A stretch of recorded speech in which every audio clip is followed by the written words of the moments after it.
JuVaughn Harrison. So high jump qualifying safely into the final. Took like 1 or 2 jumps, not even one jump. Very easy. So how you feeling? I felt good today. It was a nice, easy day. I only had to take one jump on the day. So all in all, it's a good qualifying round for me. How have you felt about preparation leading up into trials? I've been feeling great. Me and my coach have been having a good time, a lot of fun practicing for this Olympics. I can't really complain about it. You know, I'm only focusing on high jump this year. Well, for the rest of this year, so I don't have to worry about any injuries or anything like that. So it's a lot of fun. Yeah. What's fun about it, practice? Just me and my coach, man. We have good chemistry. We laugh and we joke, but when it's time to lock in, we can lock in during practice. What went behind the decision? I know you love both events, but why focus on the high jump? I just really haven't been having the best season in long jump this year, and it's like I didn't want to try to come out here and force the long jump and end up hurting myself and then not being able to compete properly in high jump. So, Gotcha. Do you know what was wrong with it? Why were you struggling with the long jump?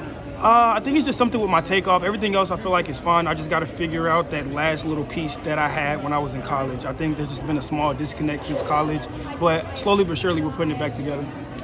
Are you like peaking for trials? Like you already have the standard.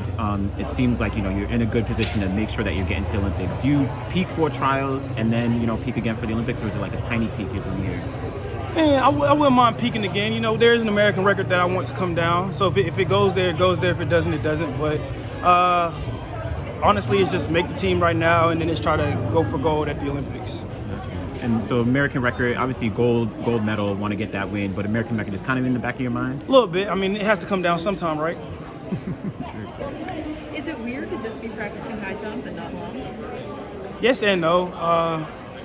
Because the way my practice schedule is set up, some days I would just train high jump. So it's just more focused, like 1 day extra on high jump, if that. So it's not really that different for me. And does this make it, what do I want to say, better chance of having a high jump because you're focusing on one event rather than two? I do agree with that. I do think it's a better chance of having a higher PR this year because I am focusing on one. I don't have to think too much about 2 events.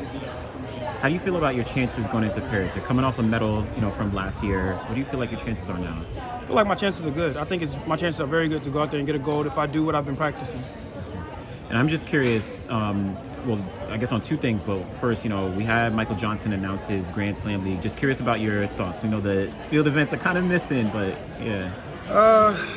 Yeah, it sucks that they didn't want to include field events. They said something about not knowing how to storytell with field events or something like that. I don't get too much into the politics, but I mean, just let them say what they want. They just didn't want to have field events, in my opinion. And you did compete out in Doha, right, at the meet that Barshim put on. How did you kind of feel about that? It was a lot of fun, and I'm glad we're able to do stuff like that for field events, for a high jump, So that's why I'm like, if Michael Johnson and them want to exclude field events, I mean, we as field eventers just have to come up with something for ourselves, It's no stress. Nice, there you go. Appreciate you, man. I appreciate it.